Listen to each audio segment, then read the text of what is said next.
Everyone আসসালামু আলাইকুম welcome back to my channel and Facebook page be with Aliya. আর আমি মুর্শেদা আলিয়া আছি আপনাদের সাথে। আশা করছি আপনারা সবাই ভালো আছেন, সুস্থ আছেন এবং নিরাপদে আছেন। আমরাও আল্লাহর রহমতে ভালো আছি। আর আজকে নতুন আরেকটা ব্লগ শুরু করছি, আশা করছি আপনাদের কাছে ভালো লাগবে। আর প্রথমেই ক্ষমা চেয়ে নিচ্ছি ঈদের ব্লগ দিতে এত দেরি হয়েছে বলে। তো আজকে আমি ঈদের আগের দিনের একটা ব্লগ আপনাদের সাথে শেয়ার করছি। আর আগের দিনটা আমার এত বেশি ব্যস্ততায় কেটেছে যে বলার মতো না। আর ব্লগ দিতে দেরি হওয়ার কারণটাও বলে নেই। আমি আসলে বেশ কিছুদিন থেকে একটু অসুস্থ, মানে মাথা ব্যথা আর চোখের ব্যথার ভুগছিলাম, যে কারণে ভিডিও করা থাকলেও এডিট করতে পারছিলাম না। তো শেষ পর্যন্ত আল্লাহর রহমতে এডিটিংটা করতে পেরেছি। আর আশা করছি আজকেই আপনাদের সামনে ব্লগটি উপস্থাপন করতে পারবো। তো রোজা তো 29টা হলো। আমি আসলে ভেবেছিলাম যে হয়তো 30টা রোজা হবে। দুপুরের দিকে শুনি যে সৌদি আরব বা অন্যান্য মিডল ইস্টের দেশগুলোতে ঈদ হয়ে গিয়েছে। তো এটার মানে হচ্ছে আমাদেরও ঈদ হবে। তো আমি এত তাড়াহুড়া করেছি যে বলার বাইরে। ওদিকে আমার কিছু লাস্ট টাইম শপিং বাকি রয়ে গিয়েছিল, তো সেগুলো একটু করে নিলাম দুপুরবেলায়। আর মেয়ের শখ উঠেছে, সাথে আমারও একটু মেহেদি পরবো চাঁদ রাতে ঈদের আগের দিন। তো শুনলাম যে এখানে বেশ কয়েকটা জায়গায় মেহেদি পোড়ানো হচ্ছে একদম মেলার মতো করে। তো আমরা মা মেয়ে ওখানে চলে গেলাম। প্রথমে আমার হাজব্যান্ড ছিলেন আমাদের সাথে, তো উনি ওনার কিছু শপিং করলেন। তো ওনার শপিং শেষ করার পর উনি বাসায় চলে গিয়েছেন, আর আমরা হচ্ছে এখানে মেহেদি পরার জন্য চলে আসছি। তো অনেক সুন্দর করে ওরা হচ্ছে মেহেদি পরিয়ে দিচ্ছিল, আর অনেক লোকজন ছিল। তবে মেহেদির কালারটা আমার কাছে আসলে ভালো লাগেনি, একদমই রং বসেনি।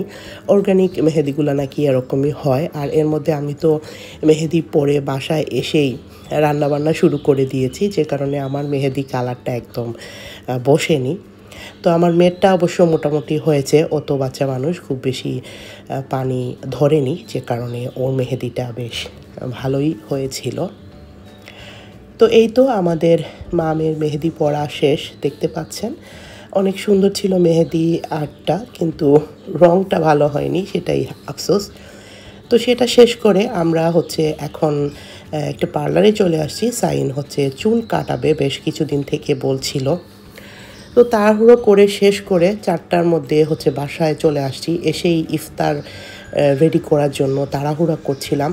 তো ছোলা ভুনাটা আমি বেশ কিছু করে তারপর রেখে দেই, তো সেটাই আর কি আজকে কাজে দিল। তো ভাবলাম যে একটু সুন্দর করে এটা ডেকোরেশন করে নেই, যেহেতু আজকে হচ্ছে 2025-এর রমজান মাসের শেষ রোজা, আর সবাই একসাথে ইফতার করব। তো ভাবলাম যে একটু সুন্দর করে টেবিলটা সেট আপ করে নেব আজকে।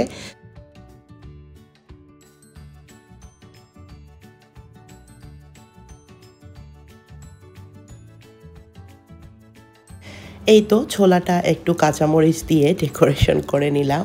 এখন আমি হচ্ছে গতকালকে লেফট ওভার পোলাও ছিল, সেটা গরম করে টেবিলে নিয়ে নেব।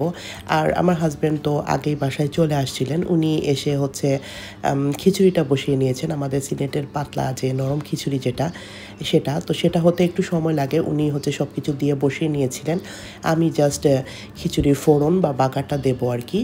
আর এদিকে হচ্ছে কাঁচা ছোলা যেটা, সেটা তো আমি আগের দিন রাতে এমনিতেই ভিজিয়ে রাখি।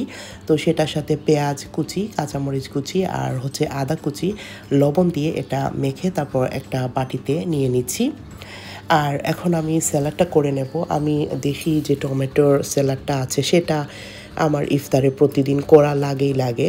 আমার অনেক ভালো লাগে, অন্যরা অত বেশি পছন্দ করেন না, তবে আমি করি।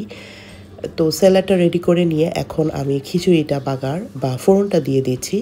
এখানে আমি তেল আর ঘি একসাথে মিক্স করে দেই, তারপর হচ্ছে পাঁচফোড়ন আস্ত দিয়ে পেঁয়াজ কুচি দিয়ে তারপর খিচুড়িটা বাগার দিয়ে নেই।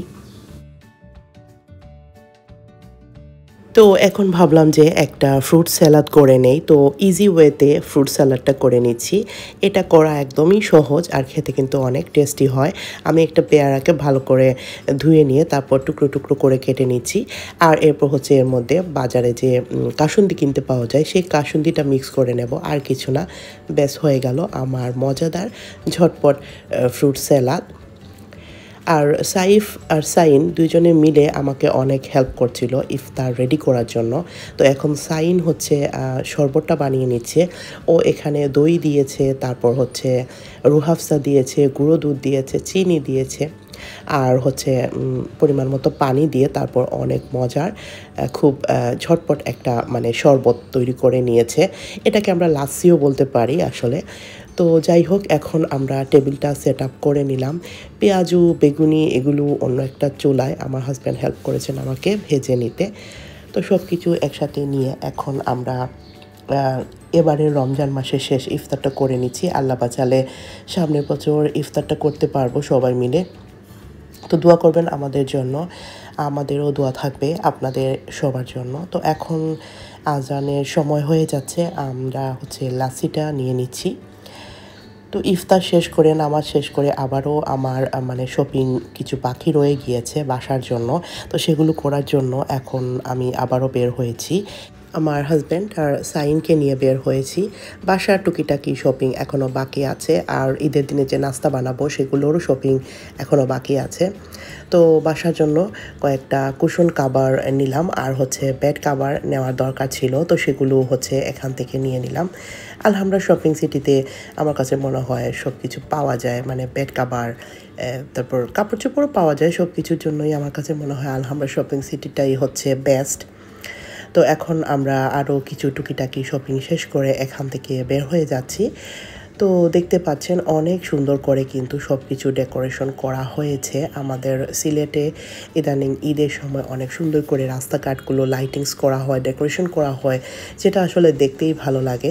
তো আমরা হচ্ছে একটু ঘুরে ঘুরে শপিং শেষ করে নিচ্ছিলাম আর লাইটিংসগুলো দেখছিলাম। আর ওদিকে মনে মনে তাড়াহুড়োও ছিল যে বাসায় গিয়ে আবার আগামীকালের জন্য রান্নাবাড়া করতে হবে। তো আমার টার্গেট ছিল যে রাত 10টার মধ্যে আমি বাসায় গিয়ে রান্নাবাড়া শুরু করে দেব। আর আজকে যেহেতু তারাবির নামাজটাও নেই, এশার নামাজটা শেষ করে তারপর হচ্ছে রান্নাবাড়া শুরু করব। তো চলুন আমরা আমাদের সিলেটের লাইটিংসটা একটু উপভোগ করি।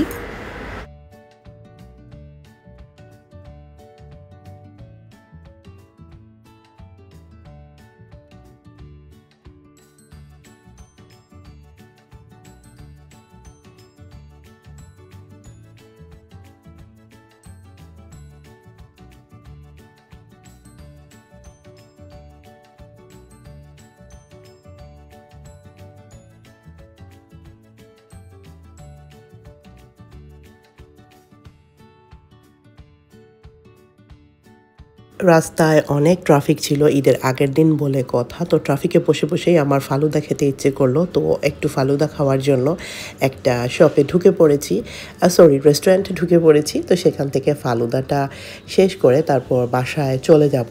আর বাসায় গিয়ে তো একদম কাজের মধ্যে ঝাঁপিয়ে পড়তে হবে। তো এসেই হচ্ছে আমি আগে কুরমাটা বসিয়ে নিয়েছি। তো এবার হচ্ছে আমি লেম কুরমাটা করছি। তো লেম দিয়ে কুরমা বসিয়ে নিয়েছি ওদিকে, আর এদিকে হচ্ছে রোস্ট ভেজে নিচ্ছিলাম। আমি মুরগির গোস্তটাকে প্রথমে আদা রসুন হলুদ আর লবণ আর হচ্ছে সয়া সস ওগুলো দিয়ে মেখে নিয়েছিলাম। এখন হচ্ছে এগুলোকে ভেজে নিচ্ছি তেলের মধ্যে। আর আমার এখানে প্রায় 20 পিসের মতো রোস্টের টুকরো ছিল, মানে একটা মুরগিকে আমি 4 টুকরো করেছি। তো ভাজা শেষ হয়ে গিয়েছে, এখন আমি রোস্টটা রেডি করব। তো রোস্ট রেডি করার জন্য আমি স্পেশাল একটা মশলা বানাচ্ছি। এখানে আমি কিশমিশ, কাজু বাদাম আর হচ্ছে দই দিয়ে একটা পেস্ট বানাচ্ছি। এটা হচ্ছে পরে আমি রোস্টের মধ্যে দেব। আর এদিকে হচ্ছে রোস্ট ভেজে তোলার পরে ওই তেলের মধ্যে আমি আলুটা ভেজে নিচ্ছি। আলুটা হচ্ছে গরুর গোস্তের সাথে দিব, আর ভেজে নিয়ে তারপর গরুর গোস্তের সাথে দিলে কিন্তু অন্যরকম একটা টেস্ট হয়। তো সেই জন্য আজকে মানে ভেজে নিচ্ছি, তবে খুব বেশি না, হালকা ভেজে নিচ্ছি। তো আলুটা তুলে এখানে আমি পেঁয়াজের বেরেস্তাটাও করে নিচ্ছি। পেঁয়াজের বেরেস্তার সাথে একটু চিনি মিক্স করে নিলে কিন্তু বেরেস্তাটা পুড়ে যায় না। তো এখন আমার কড়াইয়ের অবস্থা খারাপ, আপনারা কাইন্ডলি ইগনোর করবেন। আমি অনেক তাড়াহুড়ো করছিলাম, তো এই কড়াইয়ের মধ্যেই আমি রোস্ট বসিয়ে নিচ্ছি, মানে যেটাতে পেঁয়াজ বেরেস্তা করেছিলাম, রোস্ট ভেজেছিলাম। তো এটাতে প্রথমে গরম মশলা আস্ত যেগুলো থাকে সেগুলো দিয়ে দিয়েছি। এখানে আমি তেজপাতা, দারুচিনি, এলাচি, লবঙ্গ, গোলমরিচ দিয়েছি। তারপর আদা রসুনের পেস্ট দিয়েছি, ধনিয়া গুঁড়া, জিরের গুঁড়া আর মরিচ হলুদের গুঁড়ো দিয়েছি। এখন লবণটা দিয়ে দিচ্ছি আর সয়া সসটা আমি এখানে দিয়ে দিচ্ছি। তো আপনারা আপনাদের মাংসের পরিমাণ বুঝে তারপর মশলাগুলো এখানে অ্যাড করবেন। আমি কিন্তু পরিমাণগুলো এখানে আর বলছি না। তো একটু আগে আমি টমেটো কেচাপটাও দিয়ে দিয়েছি, প্রায় হাফ কাপের মতো টমেটো কেচাপ আমি এখানে দিয়েছি। আর এখন আমি যে পেস্টটা তৈরি করেছিলাম দই, বাদাম আর কিশমিশ দিয়ে, সেই পেস্টটা দিয়ে দিলাম। এবারে এগুলোকে আবারও একটু মিক্স করে নেব।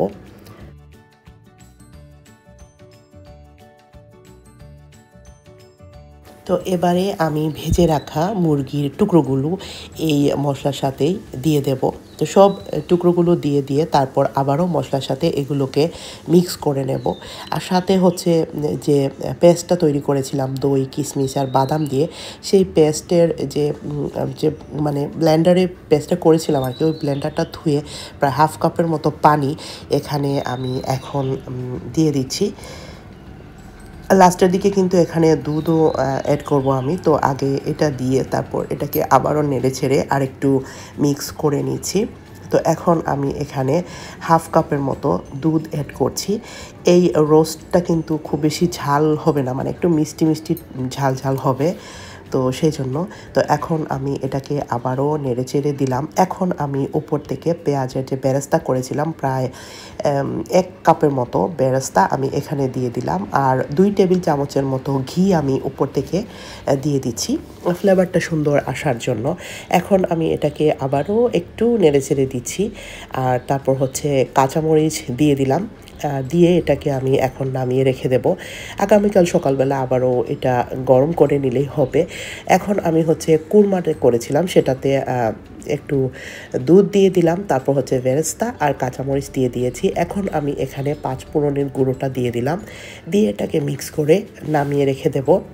তো এখানে গরুর গোস্তের কিমাটা আছে, এটাও আজকাল বাজারে অ্যাভেলেবল পাওয়া যাচ্ছে।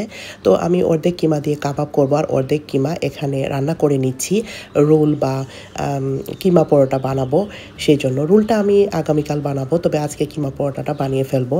তো এখানে তেলের মধ্যে আদা রসুনের পেস্ট আর পেঁয়াজ কুচি দিয়েছি, লবণ দিয়েছি, আর এখন অল্প একটু পেঁয়াজের পেস্ট আর সয়া সস দিয়ে দিলাম। এখন আমি হলুদ, মরিচ, ধনিয়া আর জিরের গুঁড়ো দিচ্ছি।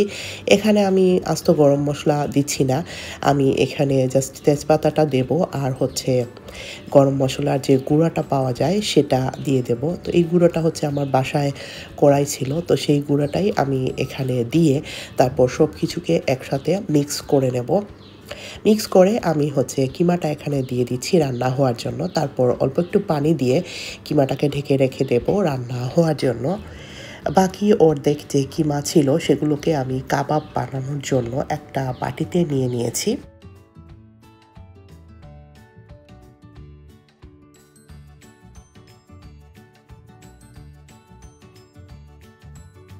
তো কাবাব বানানোর জন্য আমি এখানে কিমার সাথে প্রথমে আদা আর রসুনের পেস্ট অল্প করে দিয়েছি। এখন আমি লবণ দিচ্ছি, তারপর ধনিয়া, জিরার গুঁড়ো, 5 ফোড়নের গুঁড়ো দিচ্ছি আর হলুদ, মরিচ দিয়ে তারপর এটাকে মিক্স করব। এখানে গরম মশলা গুঁড়োটা দিলাম, সয়া সস আর কেটে রাখা পেঁয়াজ আর একটা ডিম দিয়েছি।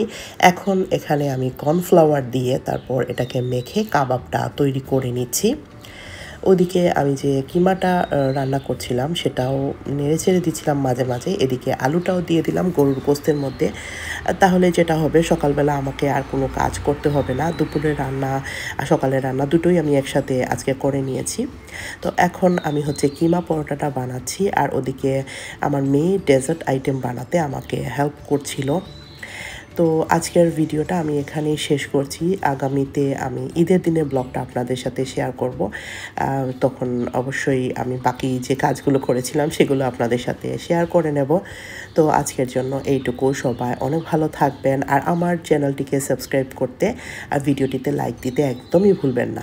সবাই ভালো থাকবেন। আল্লাহ হাফেজ।